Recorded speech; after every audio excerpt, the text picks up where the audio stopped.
আসসালামু আলাইকুম। সকলকে স্বাগত জানাচ্ছি ডক্টর টিভির বিশেষ আয়োজন ঈদ আড্ডায়।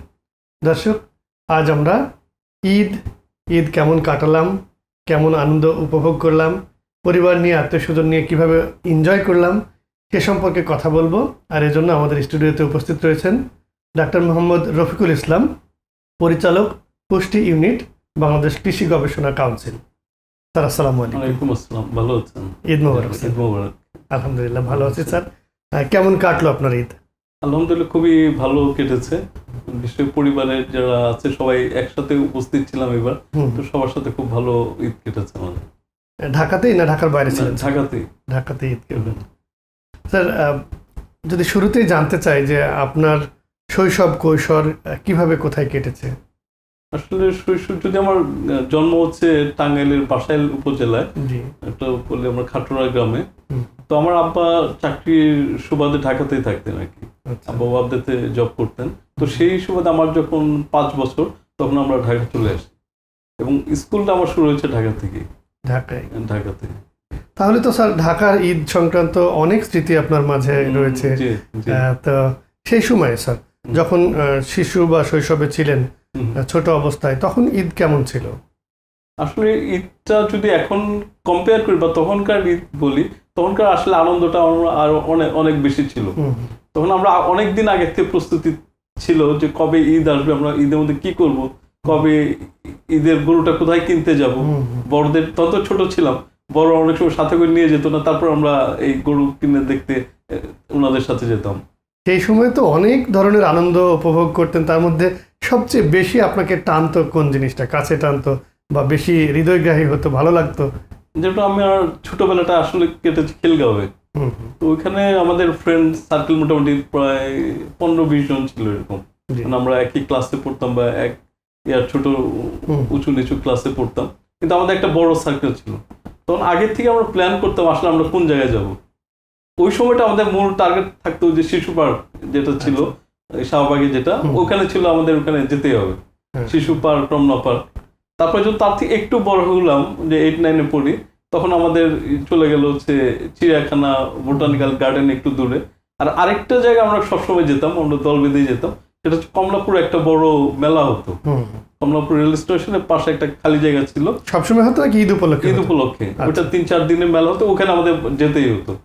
এই বিভিন্ন ধরনের খেলনা কেনার জন্য বা বিভিন্ন ধরনের খাবার তখন বিক্রি হতো, এইগুলা দেখতে হবে। ইভেন ওই যে যেটা বলে বায়োস্কোপ, যেটা ওটাও চলতো, পুতুল নাচটা হতো। তো সেগুলা দেখার জন্য আমরা চলে যেতাম। স্যার, এই যে চমৎকার কিছু বিনোদনের কথা বললেন, শিশু পার্ক ছিল, সার্কাস হতো, পুতুল নাচ হতো, সার্কাস, কত কিছুই তো স্যার। এগুলো এখনকার মানুষ তো সেগুলো পায় না বা পাচ্ছে না। তাহলে এদের বিনোদন যে এই যে বদলে গেল রুচিবোধটা, বা আমরা কোথায় যেন ইন্টারনেট ভিত্তিক বিনোদন পেতে গিয়ে একেবারে একটা বড় অংশ খুব তাদের পেশা থেকে যেমন সরে গেল, আমরা সেই বিনোদন থেকে দূরে সরে আসলাম। এই বিষয়টাকে এটা কিভাবে দেখছেন স্যার? না, এটা তো একটা বড় ধরনের চেঞ্জ আমাদের মাঝে চলে আসছে।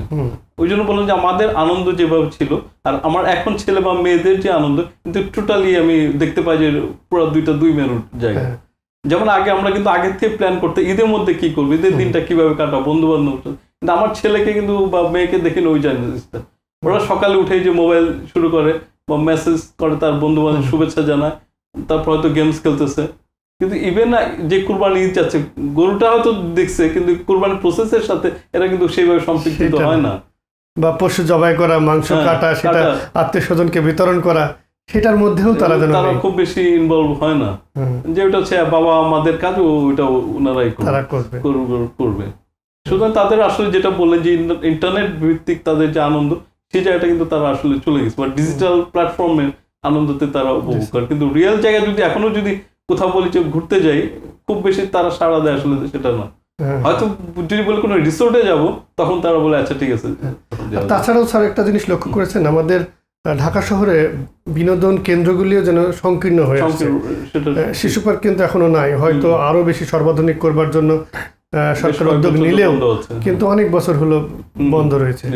আবার নতুন করে যে গড়ে উঠছে তাও নাই।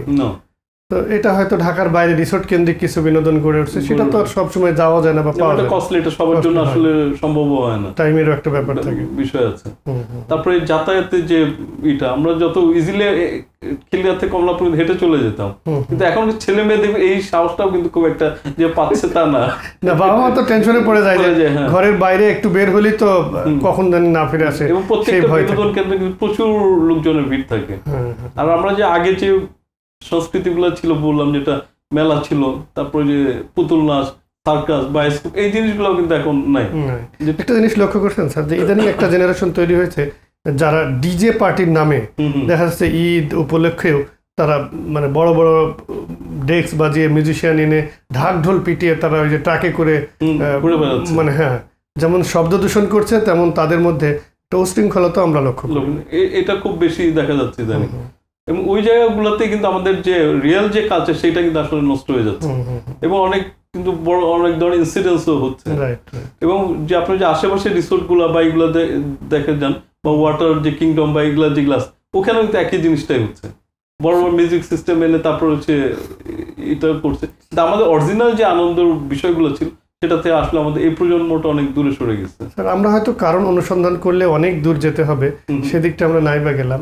তো আমাদের কি করণীয় আছে এই অবস্থায়, এই যে আমাদের নতুন প্রজন্মকে একটু ঈদের আনন্দ, ঈদের যে সত্যিকারের ভালো লাগা ভালোবাসাটা তাদেরকে ফিল করতে হলে কি করা যেতে পারে? আসলে করা যেতে পারে যেতে আমাদের বিনোদন কেন্দ্র, ন্যাচারাল বিনোদন কেন্দ্র যদি বলি, যেমন আমাদের শিশু পার্ক বা যে রমনা পার্কগুলো ছিল, এই ধরনের প্রকৃতির মাঝে যেন তারা আরো বেশি ইনভলভ হতে পারে, এই ধরনের জিনিসগুলো রাখা উচিত, এবং বাবা মায়ের হচ্ছে আরো বেশি তাদেরকে সঙ্গ দেওয়া উচিত। স্যার বাংলাদেশ কৃষি গবেষণা কাউন্সিলের আপনি পুষ্টি ইউনিটের পরিচালক হিসেবে দায়িত্ব পালন করছেন, সুতরাং পুষ্টির অনেক বিষয় আপনার নিঃসন্দেহে জানা রয়েছে। তা আমরা তো পুষ্টি বলতেই মনে করি যে শুধু মাছ মাংস বা রিচ ফুড খাওয়া, এটাই মনে হয় পুষ্টি, আসলে কি তাই? না, আসলে তা না। কারণ আমরা আসলে পুষ্টি যেটা বলি, পুষ্টি তো আসলে একটা প্রক্রিয়া। আমি খাবারটা নিচ্ছি, সেটা শরীরের মাঝে প্রক্রিয়াজাত হয়ে আমার শরীরে কাজে লাগছে, আমার এনার্জি দিচ্ছে, আমার হাঁটা চলাতে সহায়তা করতেছে, আমার গ্রোথ হচ্ছে, আমার রোগ প্রতিরোধ ক্ষমতা বেরোচ্ছে, টোটাল একটা প্রক্রিয়া। এখন আমরা যেসব খাবার খাচ্ছি এগুলো আসলে কি আমাদের সবগুলো ভালো কাজে লাগছে কিনা, যেটা আপনি রিচ ফুডের কথা বললেন, এগুলো সব কিন্তু আমাদের জন্য হেলদি ফুড না, ফুড বাট নট হেলদি। তো শুধু আমাদের পুষ্টিকর খাদ্য যদি বলি, এগুলো কিন্তু আমাদের একটু বেছে, তারপর আমাদের বয়স অনুযায়ী এই জিনিসগুলো, তারপর হচ্ছে আমাদের শারীরিক গঠন অনুযায়ী সেইভাবে আমাদের খাদ্যগুলো সিলেক্ট করা উচিত, এবং পুষ্টিটাও সেইভাবে নির্ধারণ করা উচিত। যে বাচ্চাদের জন্য এক ধরনের খাদ্য, বয়স্কদের জন্য এক ধরনের খাদ্য, আর আবার যে অ্যাভারেজ যারা আছে তাদের জন্য এক ধরনের খাদ্য, এবং এটা কিন্তু সহজে আমরা আমাদের খাদ্যতে পেতে পারি যদি আমরা একটু মানে নিয়ম কানুনগুলো মেনে খাদ্যটা নির্বাচন করি। কিন্তু স্যার ঈদ এলে তো আমাদের একটা, যেহেতু এটা ঈদ উল আজহা, পশু কুরবানির পর সবাই একটু আমরা মাংস খেতে বেশি পছন্দ করি, যেমন আবার খাওয়াটাও ঠিক বেশি হয়ে যায়। তো এই জায়গাটায় সমন্বয় করা যায় কিভাবে? আসলে এখানে আমরা যেটা পশু, যদি আমি গরুর কথা বলি, এটাকে আমরা বলি কিন্তু আসলে রেড মিট। জি স্যার। আমরা মানে স্বাস্থ্য সচেতন যারা বা ডক্টর যারা আছে তারা কিন্তু আমরা বলি যে রেড মিটটাকে একটু অ্যাভয়েড করে চলা, কারণ এখানে কোলেস্ট্রল বা ফ্যাটের পরিমাণ অনেক বেশি থাকে।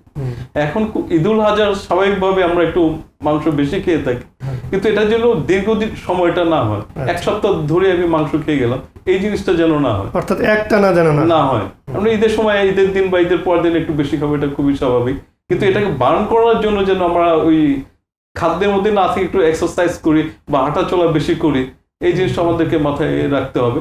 পাশাপাশি যে একদম রেড মিট বা খুব চর্বি জাতীয় এটাকে একটু অ্যাভয়েড যতটুকু করা যায়। এর পাশাপাশি যে আমরা ভেজিটেবলটা খেতে পারি, যে সালাদ গুলো আছে, শসা আছে, গাজর আছে, এটার সাথে লেবু আছে, এইটার সাথে যদি এটা দিতে পারি তাহলে কিন্তু অনেকটা ব্যালেন্স হয়ে যাবে। স্যার এই যে আপনি বলেন মেনে চলার কথা, এটা আসলে কোন বয়সের মানুষের অথবা কোন ধরনের যারা রোগী রয়েছে তারা গুরুত্ব সহকারে এটা মেনে চলবে কারা? বিশেষ করে যারা বয়স্ক আছে, ডেফিনেটলি তাদের কোনো না কোনো প্রবলেম আছে। তারপর হার্টের রোগী যারা আছে, হাই ব্লাড প্রেশার যারা আছে, তাদেরকে একটু ডেফিনেটলি এই জিনিসগুলো, খাবারগুলো একটু অ্যাভয়েড করছে। ইভেন যাদের কিডনি প্রবলেম আছে, অনেকে যারা হাঁটু ব্যথা থাকে, ইউরিক অ্যাসিড জমা হয়, তারা এই রেড মিটটা যতটা সম্ভব অ্যাভয়েড করে যাওয়া উচিত। তাদের বিকল্প ঈদের মধ্যে আমরা মুরগির মাংস খেতে পারি, রেড মিটের সাথে কিছু মুরগির মাংস যেটা অতটা আসলে আমাদের ক্ষতিকর না, অতটা চর্বিটাও বেশি থাকে না, তো এই জায়গাটা আমরা কম্প্রোমাইজ করে নিতে হবে আর কি। স্যার আমাদের দেশীয় যে শাকসবজি বলি বা আমাদের নিজস্ব মানে মাঠে বা আমাদের ফসলের সাথে যে সকল সবজিগুলি আমরা উৎপাদন করি তার পুষ্টিগুণ নিঃসন্দেহে অন্যান্য অনেক রিচ ফুডের চেয়ে বেশি। তো তাহলে একটু যদি আপনার পরামর্শ থাকে যে কোন ধরনের পুষ্টিগুণ সম্পন্ন খাবারগুলি আমরা খেতে পারি আমাদের দেশে যেগুলো উৎপাদন হয়। যেমন আমাদের একটা সাধারণ মানে সূত্র আছে, মানে একটা যেটা আমরা হেলদি ফুড পিরামিড বলি, ওখানে প্রতিদিন আমাকে কিন্তু 100 থেকে 300 গ্রাম ভেজিটেবল ফ্রুট এগুলা খেতে হবে। তারপর শাকসবজি আমার এরকম 200-250 গ্রাম 300 গ্রাম খেতে হবে। এগুলাতে কিন্তু প্রচুর পরিমাণ পুষ্টি আছে যেটা আমাদের প্রতিদিন প্রয়োজন। আমাদের যেমন ভিটামিনসগুলো লাগে, তারপর হচ্ছে বিশেষ করে ভিটামিন এ, তারপর সি, তারপর অন্য খাবারে থাকে ভিটামিন ডি, আমাদের টমেটোতে থাকে অনেক ভিটামিন সি, এবং এটা হার্টের জন্য অনেক উপকারী। শুধু আমাদের দৈনন্দিন যে আমরা বাজারে গেলে যে সব শাকসবজি পাই রেগুলার বেসিস আসলে এটা খাওয়া উচিত একটা পরিমিত পরিমাণে।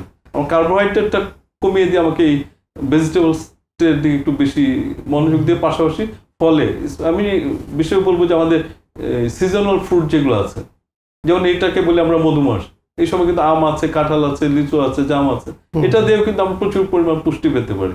বিষয় এইগুলো আমাদের দিতে হবে যারা বাচ্চা যারা আছে স্কুল গোয়িং কলেজ, তাদের কিন্তু একটু বেশি পরিমাণে এটা খাওয়ানো উচিত। স্যার আমরা আপনি যেহেতু ঢাকার সন্তান, ঢাকায় বেড়ে উঠেছেন, তো কখনো কি স্যার ঈদ করতে গ্রামে গেছেন, দেখেছেন? ডাইরেক্ট ঈদ করতে যাওয়া হয় না, মানে ঈদের পরের দিন যাওয়া হয়। এবারে যেন প্ল্যান আছে আগামীকাল মানে বৃহস্পতিবার আমরা এই গ্রামে যাব, 3 দিন কাটাবো বাচ্চাদের নিয়ে।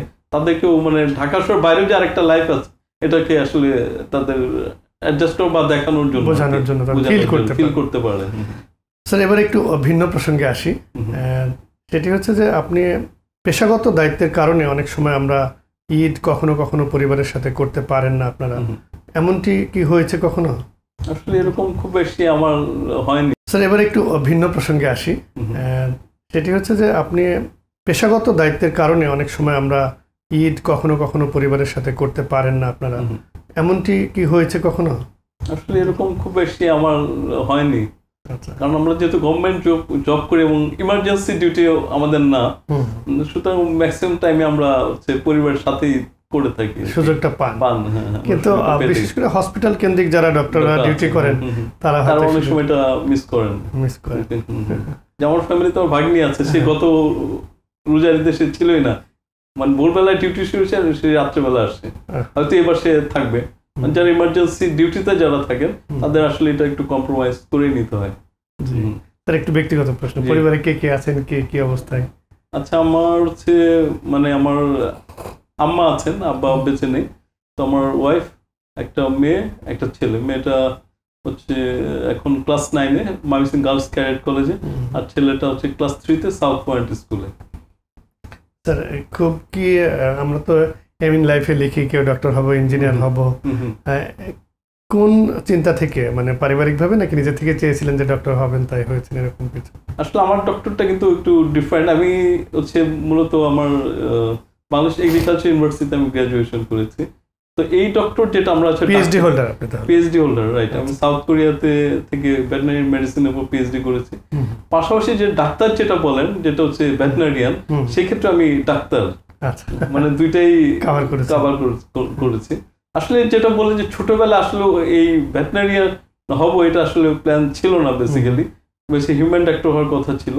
তো আমি এখন হ্যাপি যে আমার পেশাগত ভাবে যে বলেন, আমি হ্যাপি যে আমার ভেটেরিনারি সায়েন্স নিয়ে আমি যত আগাতে পেরেছি বা দেশের কাজে লাগাতে পারছি, সেটা নিয়ে আমি হ্যাপি। স্যার এবার একটু হয়তো শক্ত মনে হবে, বাংলাদেশ পুষ্টি সম্পন্ন একটি দেশ হতে চেয়েছিল, নাগরিকদের শতভাগ পুষ্টিগুণ সরবরাহ করতে কি পেরেছে? সে যে সরকারের সময় হোক না কেন, আমরা এই 50 বছর পেরিয়ে এখন কি বলতে পারি? এখন এই অবস্থা আমরা বলতে পারি যে অনেকটা আমরা মানে ইমপ্রুভ করেছি, নির্ভর মানে খাদ্যে যেটা স্বয়ংসম্পূর্ণতা সেটা আমরা অর্জন করতে পেরেছি। যদি এখানে কিন্তু আসলে অনেক রিস্ক থেকে যায়। আপনারা জানেন যে কৃষি কিন্তু একটা খুব ভালনারেবল মানে পেশা, বিশেষ করে আমাদের এই যে ক্লাইমেট চেঞ্জ যেটা হচ্ছে, আমাদের প্রাকৃতিক দুর্যোগ যেটা হচ্ছে, টেম্পারেচার বেড়ে যাচ্ছে, আমাদের পানির স্তর কমে যাচ্ছে, এটা কিন্তু একটা খুব ভালনারেবল কন্ডিশন। এর মধ্যেও কিন্তু আমাদের বর্তমান যে সরকার আছে সেটা কিন্তু হাইস্ট প্রায়োরিটি দিয়েও কিন্তু এটা মানে সামনের দিকে কিভাবে এগিয়ে নিয়ে সেই চেষ্টা চালাচ্ছে। এবারে কিন্তু আমাদের কৃষির যে বাজেট আছে সেটা কিন্তু অনেক প্রায় 7% মনে হয় বাজেট বৃদ্ধি করেছে। সুতরাং আমাদের সরকারের হচ্ছে যে সবাই কেউ না খেয়ে থাকবে না এবং আমরা পুষ্টি সমৃদ্ধ খাবার খাবো, এটাই আমাদের বর্তমান সরকার, সেটা আমাদেরও প্রত্যাশা। কিন্তু স্যার যারা মূল কারিগর পুষ্টি সরবরাহ করবে, যারা উৎপাদন করবে, তারা কি যথাযথভাবে মূল্যায়িত হচ্ছে, অথবা তারা যেটা সরকার সরবরাহ করছে তাদের কাছে সেটা পৌঁছাচ্ছে কিনা, বা তারা উৎপাদনের পরে উপযুক্ত মূল্য পাচ্ছে কিনা সেই পণ্যের?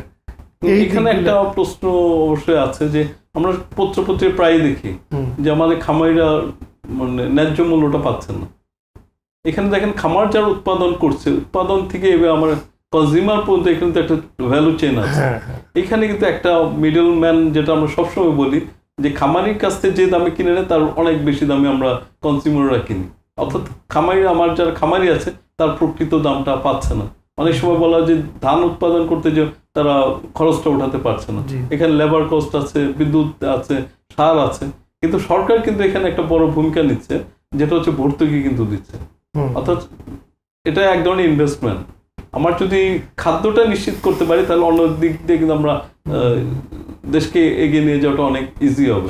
নিঃসন্দেহে স্যার, আমরাও সেটাই প্রত্যাশা করি দর্শক, যে কৃষি এগিয়ে যাক, কৃষকরা উৎপাদন করুক বেশি বেশি, তাহলে যেমন আমাদের দ্রব্যমূল্য কমে আসবে, আমাদের নিয়ন্ত্রণের মধ্যে আসবে, আমরা তেমনি পুষ্টিগুণ সম্পন্ন খাদ্য উৎপাদন করতেও পারবো আশা করি। স্যার, আমরা দেখতে দেখতে অনুষ্ঠানের প্রায় শেষ দিকে চলে এসেছি। এবারে একটু আপনার পক্ষ থেকে আমাদের দর্শকদের উদ্দেশ্যে যদি ঈদ পরবর্তী সময়ে আমাদের কি করণীয়, বা আমরা কিভাবে কোন খাবারগুলি খেলে সহজে পুষ্টিগুণ সম্পন্ন খাবার সস্তায় পেতে পারি, সে সম্পর্কে একটু দর্শককে বলুন। সুপ্রিয় দর্শকবৃন্দ, আসলে আমরা আজকে আমি ডক্টর টিভিকে ধন্যবাদ জানাতে চাই যে এরকম একটা সুন্দর অনুষ্ঠানে আমন্ত্রণ জানানোর জন্য। যেহেতু এটা ঈদ পরবর্তী, মানে ঈদের সাথে কিন্তু আমাদের মানে যেটা অনেক ধরনের সমস্যা হয় খাবার খাওয়াতে বা খাবার তৈরিতে, তো আমরা এই জায়গাটা একটু সচেতন থাকতে হবে যে আমরা ঈদ আসলে মানে অতিরিক্ত খাবারটা খাওয়া যাবে না। এই ধরনের কিন্তু বিভিন্ন ধরনের পেটের পীড়ে আমরা অনেক সময় আক্রান্ত হই। ঈদের পরবর্তী আমাদের যে এখন যে মধুমাস চলছে, আমাদের দেশীয় ফলগুলো উৎপাদন হচ্ছে, এই জায়গাটা কিন্তু আমরা এই সময়টা একটু মনোযোগ বেশি দিতে পারি। দেশীয় ফল ফুল আমরা খেতে পারি।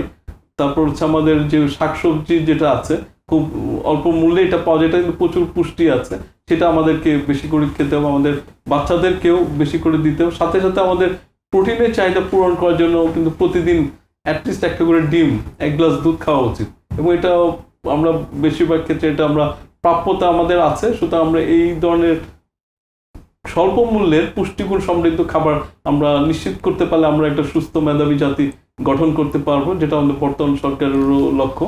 এবং সবাইকে আশা করবো আবার যে আমরা পুষ্টি সমৃদ্ধ খাবার খাবো, এবং সবাইকে ঈদের শুভেচ্ছা জানিয়ে আজ আমার বক্তব্য শেষ করছি। আসসালামু আলাইকুম।